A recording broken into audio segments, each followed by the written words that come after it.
Good morning. Welcome to Trading Hour. It's a Tuesday morning. Things are quiet on the Lal Street. I'm Reema Tendulkar. With me is Surbhi Upadhyay. Surbhi, very flat and practically unchanged on the benchmark indices, but it's good to see the Nifty still hold on to the 25,000 marks, the striking distance away from our all-time high levels, and mid-caps are powering through. Absolutely. And Reema, off late, we've seen the market make more of a directional move in the second half of the day. And I think today might be one of those days as well, because the cues that we started with were not the best. I mean, most of the Asian markets have been down in red territory. But if you look at the Nifty for the time being, there are interesting moves that are showing up. Look at Bajaj Auto. It's suddenly surging to the highs of the day. There's some buying on Maruti as well. Some of these auto names are looking good. Hero MotoCorp can be counted in that list. Yeah, days high on Bajaj Auto. So stocks are on the move. Look at a Larsen. L&T is right now the Nifty winner with about a 2.5% up move. Some of the banks like ICICI Bank are also trying to get a more of a green directional drift. So not too bad, but yeah, let's see if the bulls can manage to prevail by the second half. And not bad considering the spike that we saw in Brent crude prices, with Brent now well above that $81 per barrel, and Asia still holding up largely in the red, with names with the Taiwanese markets or Hang Seng down close to about 0.5%. On the way down, you've got many of these consumer staples, FMCG stocks under pressure. So whether it's in HUL and ITC, Titan too in the consumer discretionary space is down close to about 0.8%. Oil marketing companies have been on the back foot with the rise in crude prices, and metals had a fabulous day yesterday. So some retreats seen in names like JSW Steel and Reliance Industries.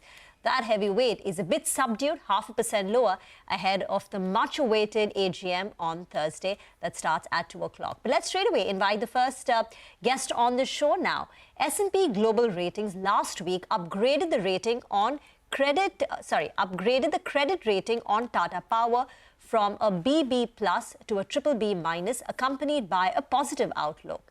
The company calls out extraordinary support for Tata Power from Tata Sons Private Limited. To talk more about it, we've got Neil Gopalakrishnan, Director, Sector Lead of South and Southeast Asia Infrastructure Ratings, joining us on the show now. Neil, morning, and thank you for joining in. This is Reema here. First, take us through your call behind upgrading Tata Power. Good morning, Reema, and thanks for having me on your show. Firstly, this was not just an upgrade of Tata Power. We reviewed all the rated Tata Group companies that we have for the potential that extraordinary support that we had factored into the ratings could be stronger than what we previously anticipated.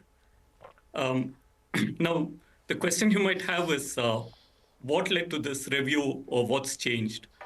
And that's a perfectly logical question to have. And what we observed has been that in the last few years, the group has become more cohesive, both strategically and also operationally, with greater operating linkages between the various Tata Group companies and also between Tata Sons and the operating subsidiaries.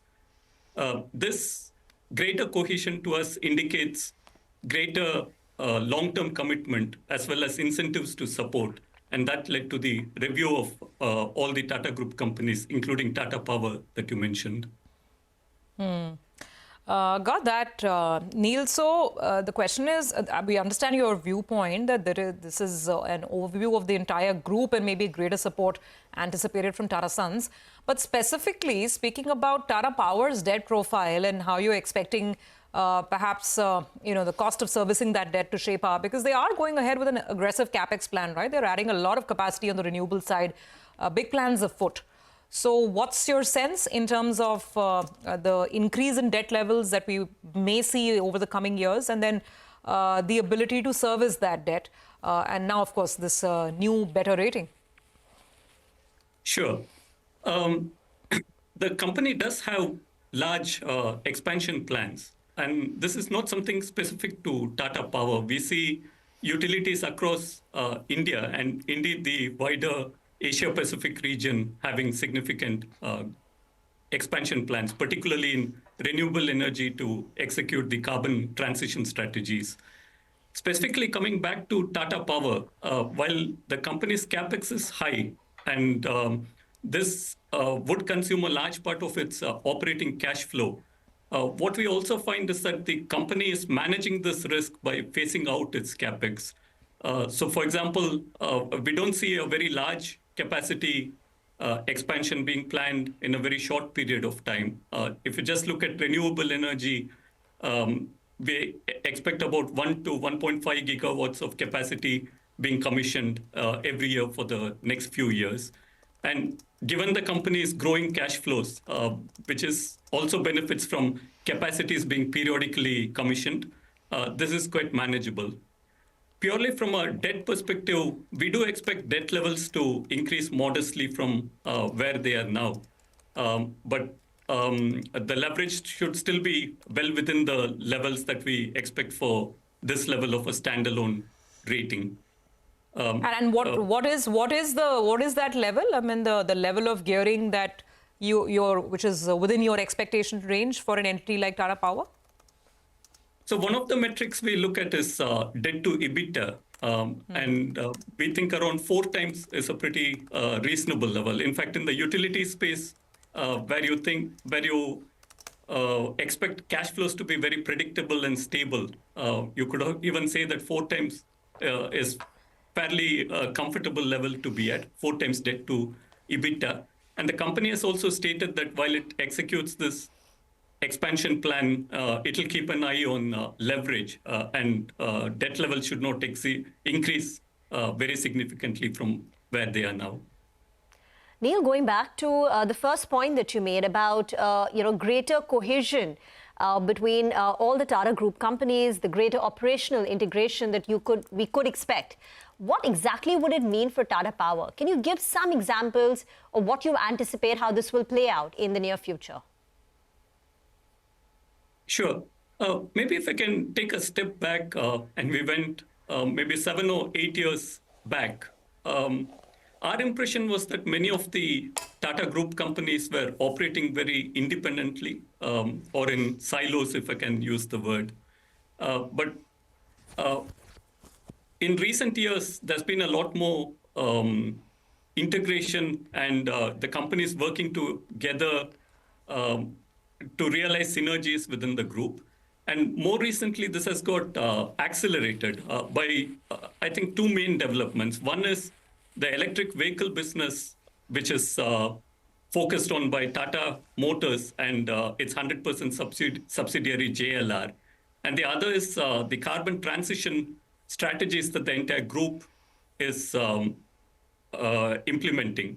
And that is where Tata Power has become involved in a big way. So Tata Power specifically is involved in setting up a lot of capacities for the other group companies. And on the electric vehicle side, it's setting up a part of the charging infrastructure which would support the electric vehicle business of Tata Motors. And also we see the company bidding jointly for electric commercial buses, for example. So there's a lot of integration within the group, and Tata Power is a key player in that integration. Okay, and just one final question. Typically, when we see a credit rating to the tune that you have given Tata Power, what's the interest rate savings? Is it a 50 basis point cut that we should expect, say, from Tata Power? Typically, if you could give us, how much does it help the rate of interest, the rate of borrowing for companies?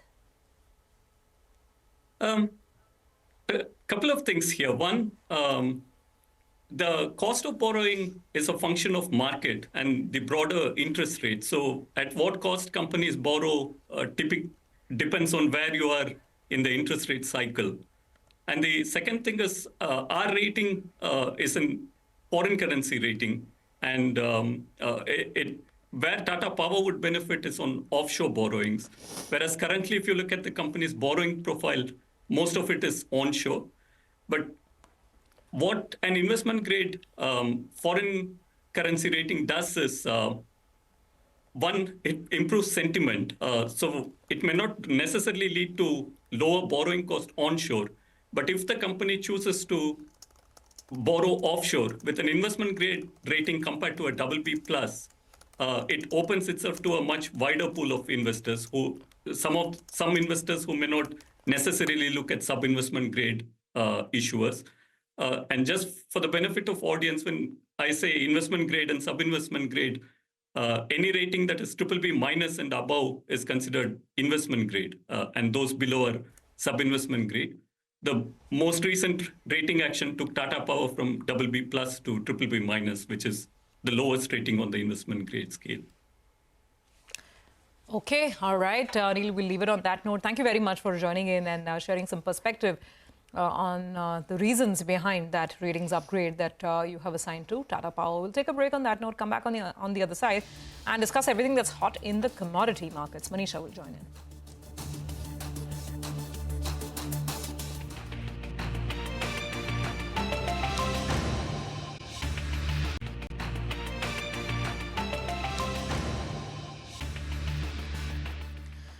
Welcome back. Well, the stock of the week so far has been NIIT, and I know it's only the second day in the week, but then that's the kind of move that we're talking about.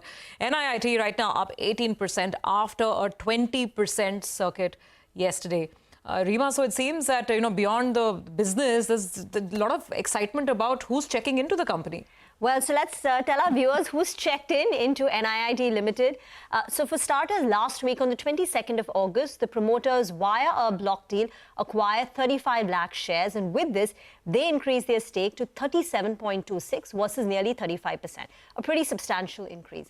After that, on Friday, we had Ramesh Damani, veteran investor, much followed. He acquired about 8 lakh shares in NIIT. So on Thursday and Friday, we had the promoters and Ramesh Damani both acquiring stake in NIIT Limited, and that's the reason for the stock. You spoke about the 20% up move yesterday. Well, on Friday also the stock was higher once the promoters had checked in. So in the last 3 days, Friday, Monday and today, it's up close to about 50%. And there are other notable shareholders. The market cap of the company is not very large, but you've got an MIT, Massachusetts Institute of Technology, with a 5.5% holding. Hornbill Orchid India, that's another FI with a holding of 2.5%. Amongst the DIIs, you've got Nippon Small Cap Mutual Fund and Marathon Edge, and these two together hold more than 10% in the company. Imagine the stock already gives you 43% in 3 days. What's left for the remainder of the year, I wonder? But then that's the bull market. And that's NIIT for you. So we thought we'll just, quickly give you this data snippet on the shareholding changes that seem to be getting the market very, very excited.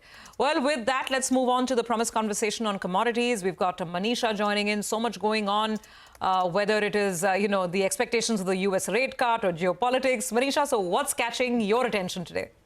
Well, at this point in time, it is gold and silver prices, because we have seen a smart rebound onto this one, still holding above $2,500 an ounce for the gold prices. And remember, we've done an all-time high of $25.30, holding around $25.10 at this point in time. So the gains have been quite on the stronger side. We started this year, by the way, with $2,050 an ounce, went down to $1,992 as well, and we are holding above $2,500. So it has been a very strong story there. Also, when you look at the silver prices, we've seen that trading at 5-week highs, $30 an ounce is holding. The markets are looking at the declining US dollar index. Expectation that the US Fed rate cut in the month of September is imminent now, and that clearly has been supportive. Interestingly, when you look at the money managers, gold bullish bets, they are at a 4-year highs right now. So you have hedge funds and large speculators boosting their net longs by nearly 7.5%, and the number that you have at around 2 lakh contracts is at a 4-year highs. So clearly most people staying invested here. Even the kind of corrections that we've seen in gold have been very shallow. So the strong hands holding gold, adding to positions,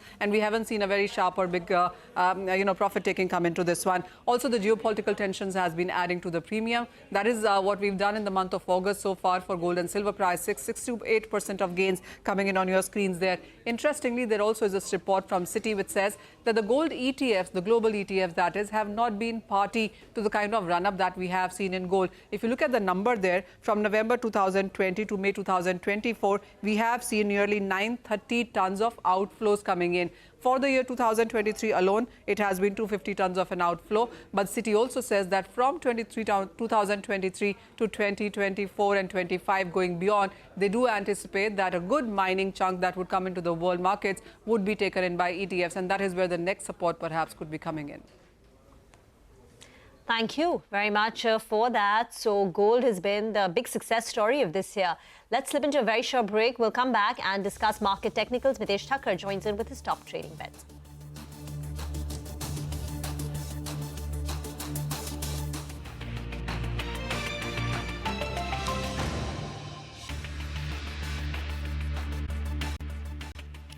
Welcome back here with us on Trading Hour. ABB India has been gaining ground in trade after Axis Capital has issued a bullish call on the stock. It has upgraded the stock to a buy rating from a reduce. We have Amakshi joining in with more details. 2% up, Amakshi, on... Okay, I think we'll have Amakshi in just a bit to tell us more about that call on ABB. But the other call that's being sort of really, noticed in the market today is on real estate. And this is a view that's coming in from Morgan Stanley. We have Sudarshan joining in. It's a detailed, I think, note talking about where we are in the real estate cycle and whether there's more upside still left on the stocks. Sudarshan, fill us in.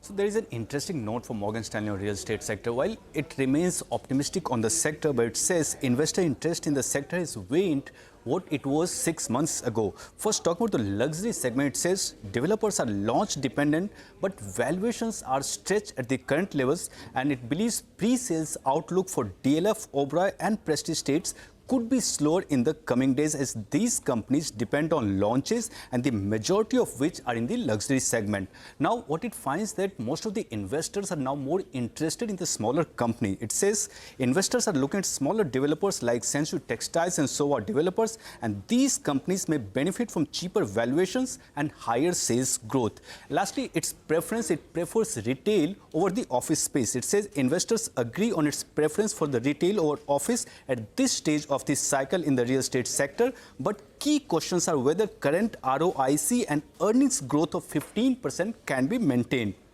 Few investors favor Nexus or Phoenix on valuations, and it says Nexus could gain investor recognition if it demonstrates DPU growth. What is DPU? DPU is distribution per unit. Lastly, amongst preferred picks, it says its preferred pick is Godrej Properties but there are concerns, and there are concerns related to lower margin and the cash flow. So there is a detailed note on the real estate sector from Morgan Stanley. Thank you very much for that. I want to also talk about the IT sector. Now, HSBC has come out with an interesting note where they're talking about how mid-cap IT was the big, outperformed the large-cap IT space ever since COVID struck. Their growth rates were higher. But now what HSBC is observing is that the growth differential between mid-cap and large-cap IT, which was as high as 10% in the aftermath of COVID, has come down. And according to HSBC, it will settle between 4 to 6%. So mid-cap IT will continue to outperform large-cap IT in terms of growth rates. Their base is small, but the extent of outperformance, according to HSBC, will moderate. Also, on mid-cap IT, HSBC has noted that the operational performance has been a bit of a negative surprise. So, mid-cap IT companies have won a lot of cost rationalization, margin dilutive deals, and therefore the margin performance has been a bit of a negative surprise. Also bear in mind that valuations of mid-cap IT companies are now at a 50% premium to large-cap IT companies given, the stronger performance, but it's much higher than the historical premium that mid-cap IT enjoyed. That said, while this is on one side, on the other hand, mid-cap IT's cash conversion cycle has, been pretty strong and has only improved. Now, particularly on KPIT Tech, HSBC has downgraded KPIT Tech. And remember, KPIT Tech was the star in the entire mid-cap IT space. Now, the reason for this downgrade to hold is they are noting that R&D spends of automotive companies has come down. This is according to HSBC. They go on to give their estimates up to FY27, FY28, but just as a comparison of what's expected this year versus what it was about 4 or 5 years back, you would see that R&D spend as a percentage of revenues for large OEMs is coming down. So that's reason number one that HSBC cites. They go on to say that yes, KPIT will try and diversify into Asian clients, US clients, but there still could be a downside risk to their growth. Also, competition from peers, because automotive ER&D has been so strong, is now intensifying from the likes of LTTS, Tata Tech, Infosys, Cognizant. And therefore, HSBC is saying that KPIT's growth rates will come down.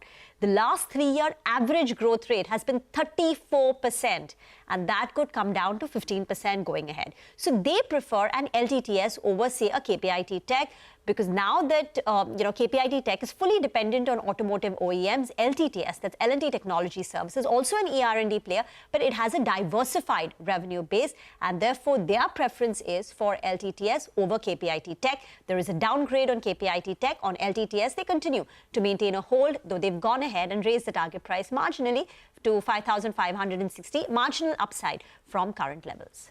Okay, so that explains, the buzz around some of those stocks on the IT side of things. Well, with that, let's quickly move on and see if we can indeed go to Vamakshi now. Yes, I think Vamakshi is with us to talk about this note on ABB.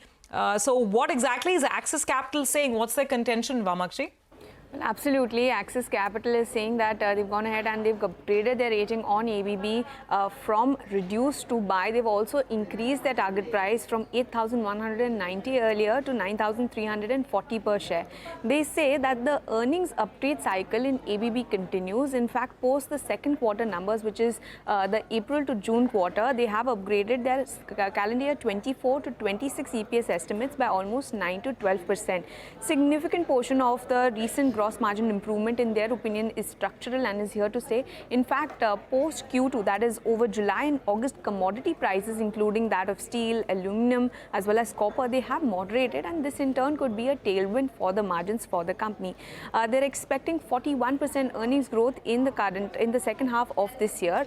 Base order inflows were flattish in the first half, but they are expected to pick up in the second half with the election as well as the budget uncertainty now behind. They're expecting the second half of this calendar year inflows to pick up by almost 20% and execution to pick up by 22% on a YOY basis. The core return on capital employed for calendar year 24 is expected at 120% plus. This is in comparison to 80% that we had seen in calendar year 23, and in fact is tracking much higher as compared to the peak of almost 100% that we saw in calendar year 2006. The cash to net worth ratio too is at 76%, and this too is at an all-time high. Overall, given all of these factors, they've actually switched their preference from ABB to Siemens, from Siemens to ABB rather. ABB has underperformed Nifty by almost 18%, and Siemens has Siemens by almost 12% over the last 3 months. And in this duration, they've gone ahead and upgraded ABB estimates by around 9 to 12%, while they've cut the Siemens EPS estimates by 2.5%. In fact, on a one-year forward basis as well, ABB is trading at a discount of almost 7% to Siemens as compared to a medium premium that we've seen since 2017. So overall, it's quite a bullish note coming in from Axis Capital on ABB. All right, got it. Thank you, Vamakshi, very much for those details and for telling us more about that note. Let's go back to Mitesh now and get a couple of trading calls in. Mitesh, thanks for joining in. So the market's continuing to hold steady.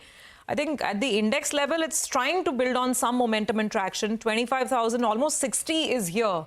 So we're not too far away from that milestone also now. What are the trades at the moment? I have a buy on ICICI Bank. I think, the banking index has also shown signs of picking up from lower levels, and ICICI is leading the rally. So buy here with a stop at about 12.10 for targets of 12.60. And another one is cash stock. After a long time, Gufic Biosciences has come on the radar. A good breakout taking place over here. Keep a stop at 390, look for targets of 440. And this is a slightly personal call for a couple of weeks. Okay. All right, Mitesh. Thanks for that. We'll touch back, base with you in the afternoon.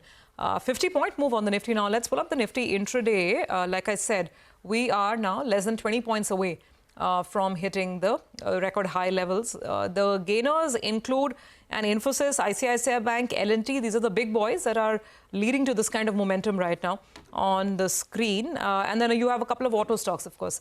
You've got Hero Moto, there's Bajaj Auto, there's Maruti. So some of these auto names are also looking fairly good at this point in time. It's less than 15 minutes, 15 points away from our all-time high levels. Is today going to be the day? Today is also the Fin Nifty expiry. Yeah. So the second half of the trading session could be interesting, but after a slow start, there is some momentum building up in the markets on the upside. We'll get into that break. We'll come back and invite Manish Dangi of Mosaic Asset Management on the show. Stay tuned.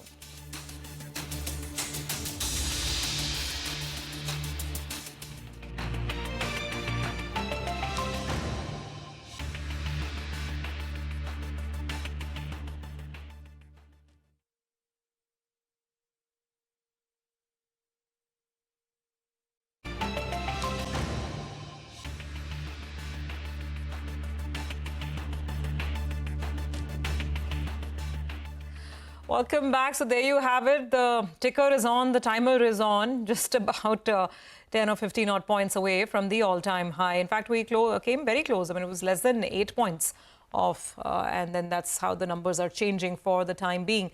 Well, good time to bring in Manish Dangi. He's from Mosaic Asset Management. Manish, great to have you on the show. What a market we've been in, right? And what a month we've had. Complete roller coaster from this whole yen carry trade unwind to maybe a hard landing in the US to now a soft landing and more rate cuts. It's really been all over the place. But do you think from an equity market perspective, the worst of the volatility has settled? Because the equity market seems to be thinking that there's only one direction in life and that's up. What's your sense?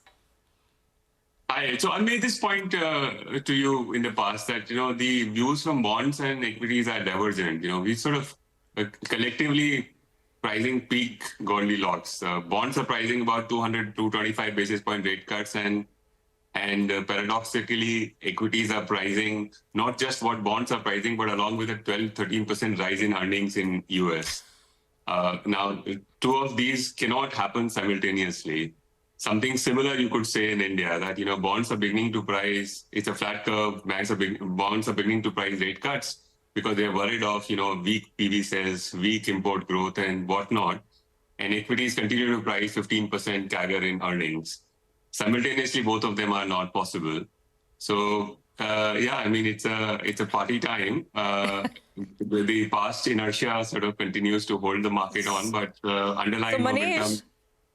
Manish, but let's press you on the toughest question. Who's right? And you've beautifully summarized it. Both bonds and equity can't be right. If bond yields are going to come down, and earnings going up the same fashion. So who do you think is right?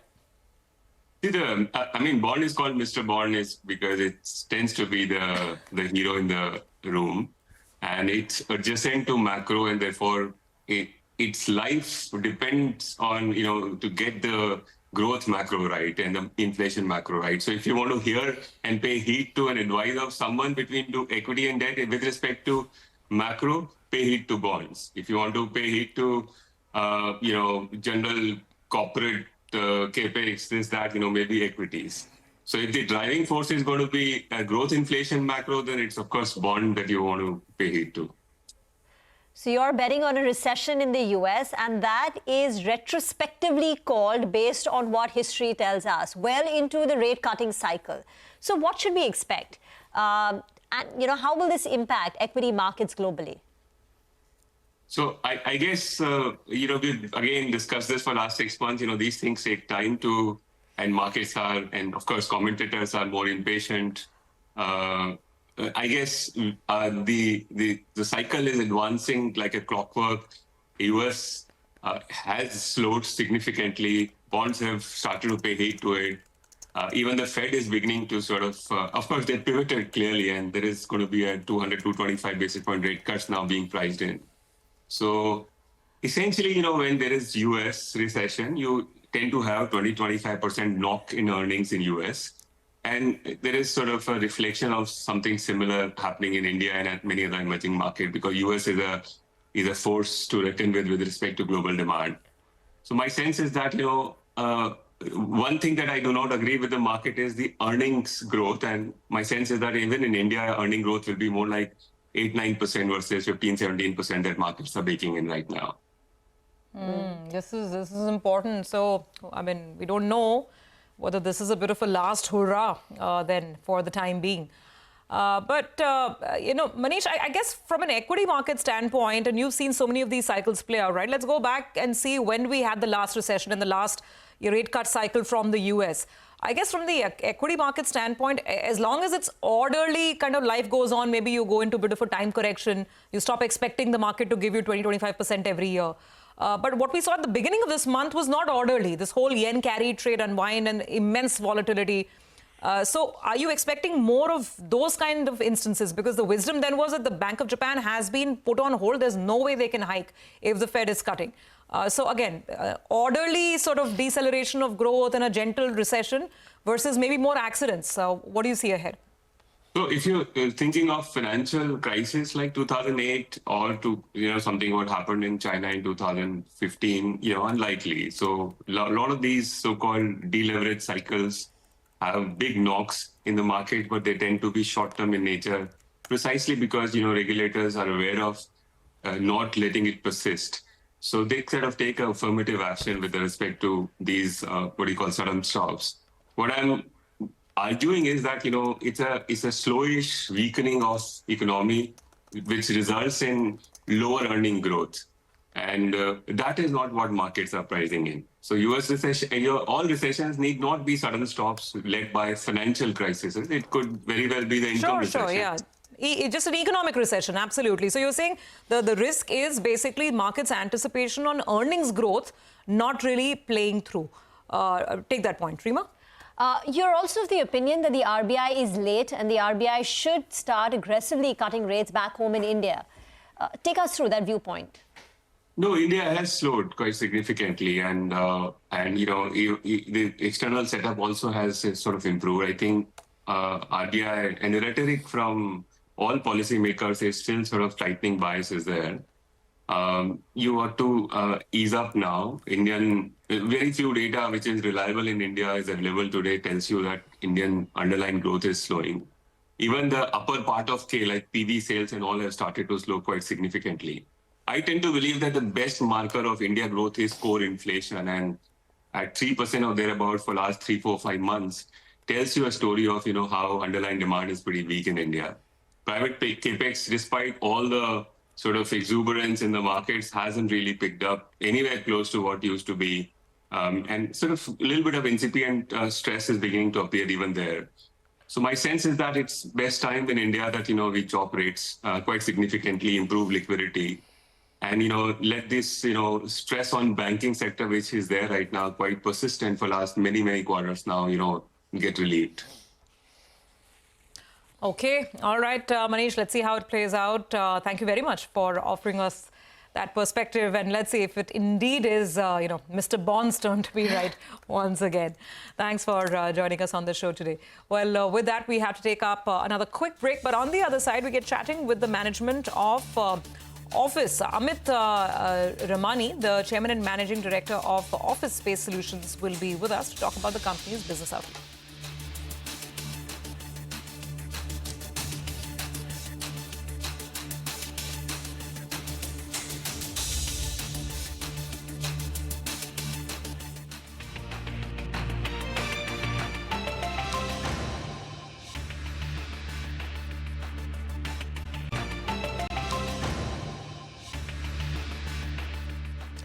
Welcome back. Office Space Solutions is in focus today. This, remember, was one of the recent listings, I think listed about 2 or 3 months back. And just last week, the stock zoomed to its all-time high levels of 946, a 140% premium to its issue price of 383. But in the last 2 days, the stock has come under pressure. So from levels of 940, it's now down to 775. Now, there are 2 sets of news flow that we wanted to discuss. So last week, the company announced in a press release that they're expanding their footprint in Bengaluru, and they've unveiled more than 66,000 square feet of premium workspace. Also, their Q1 numbers were out recently, and it was a strong showing, 37% revenue growth, 56% jump in the EBITDA. To talk about the way forward, we have Amit Ramani, the CMD of the company, joining in. Amit, thank you very much for joining in. First, if you could talk about your expansion plans. Now, you've already indicated that you added 15,000 new seats in Q4, 5,000 in the quarter gone by. So for FY25, what will be the seat count addition? For FY26, I think you've spoken about 40,000. And now with this Bangalore facility coming on board, which you recently announced, how many seats are we talking about? Just break it up in terms of timeline. Sure. So we had announced, at our last earnings call that we ended the FY24 at roughly about 95,000 seats. We added another 5,000 seats in the last quarter, so we have about 100,000 seats operational. In addition, we have close to about 12,000 seats that are currently under fit-out, and another 15,000 on top that essentially are going to be in the LOI stage right now, and which will convert into a fit-out in the next few months. So the target for FY25 is essentially 135,000 seats. We'll add about 40,000 seats this year. Obviously, the Bangalore facilities are part and parcel of that overall number that we are targeting for FY25. Okay, so this 1.35 lakh seats that you're targeting by the end of FY25 includes this Bangalore facility. That's correct. Okay, and have you spoken to any clients? What is the kind of occupancy that you anticipate by the end of FY25 for this, 1.35 lakh seats for mature and even on a consolidated basis? Sure. So, Rima, if you look at the whole outline, the last quarter we reported an overall occupancy of 71% and a blended occupancy for centers which are more than 12 months operational of 84%. At least the guidance for the future FY25 is that we will exit FY25 also along similar numbers because the seat addition continues to be at a rapid pace. For FY24, for the 12-month trailing, we had added close to about 30,000 seats across 48 centers. So the seat addition is happening rapidly. Hence, our guidance for FY25 occupancy is 70+%, and for mature centers of 12 months or more is 85%. Mr. Ramani, the street, of course, has been liking your pace of growth because it's outstripping, I think, the general growth levels as well. I think there are estimates ranging between 25% to 26, 27% in terms of flex working spaces overall. But you've managed to grow at 30% plus. Now, there are estimates on the street that project you growing at 40% and more over the next 2 years, 2 to 3 years, on a CAGR basis. Is that a fair assumption to have? Do you think you can, sustain at 40% growth rates? So we have given the guidance of 30%. We ended FY24 at about 850 crores top line, and we have given a guidance of about 1,100 odd crores. We will continue to keep that guidance. Obviously, one area where we are very focused on is our operating efficiency and operating leverage. We have given a guidance of 1.5% on our EBITDA. And for this first quarter of FY25, we were already overachieving that. So I think clearly focus is on growth, but I think the guidance continues to remain at about 30%. But there is a very focus on improving the EBITDA margins and ultimately the PAT and the profitability. Speaking about margins, I just wanted to understand the difference and the margin sort of variance between the two models, the managed aggregation model versus straight lease, and you do a mix of both. So just explain what makes better business sense and what's the targeted mix that you look at, by the end of the year.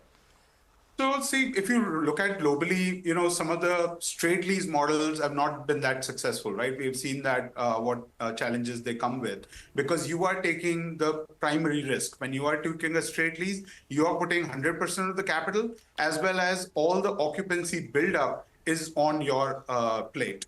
So from our standpoint, when we coined the term managed aggregation, our model was partnering with the landlords. And as a result, what we end up doing is that we partner with the landlords for two things. One, we ask our landlord partner to put in the capital towards the fit out, a large portion, typically anywhere between 80 to 90%. And then we request them for a operational minimum guarantee free period. And even after the minimum guarantee kicks in, usually it is about 50% of the market rental. So it has done two things. The managed aggregation does two things for us. One, it mitigates our risk because our landlord becomes our partner. Second, we become asset light because our landlord partners are putting in the capital. Obviously, in that model, the contribution margin at the center level ends up being lower because I'm not putting the capital and my landlord partner is taking the risk. So in a typical profit share model, after covering the operating expense, 70% of it typically goes to our landlord partner and 30% comes to us, which translates to about 23 to 24% for us at the EBITDA level, at the center EBITDA level. Got it. Yeah. I'm so sorry to cut you short. Actually, we're a little short on time. We got that. That really helps us understand the way the model's working. Now, and straight lease is different. I mean, it all comes to you, but you're taking on, the bulk of the risk as well. Now, going forward, what's going to be your strategy? You're saying globally it is a managed model, which is sort of perhaps working better. What's the targeted mix that you will hope to achieve, and what's that margin rate, blended margin rate, that you will want to sustain at, again, on a steady state 2 3 year basis? So currently we are a 65% managed aggregation, 35% straight lease. The guidance continues to remain in that direction. We will continue to do straight leases where we already have demand with us, and we will do speculatively our managed aggregation. So the ratio will remain. As far as our numbers in terms of margins go, we currently do about 23-24% in managed aggregation and about 30+% in straight lease. So at a blended level, we will be in the 25 to 26% at the center contribution level, center EBITDA level, which obviously translates into the overall company EBITDA as well. Amit, out of time, but thank you very much for joining in and wish you all the very best. Need to get into a break on that note. On the other side is our special segment, Fin Street. Stay tuned.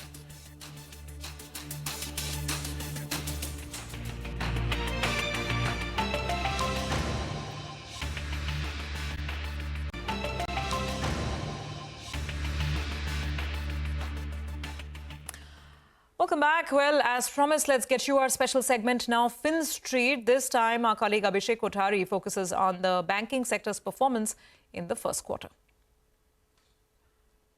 Well, in our banking sector review of Q4 FY24, we did highlight that in Q1 FY25, net interest margin of the banking sector will be under pressure. Credit cost and asset quality will rise owing to normalization.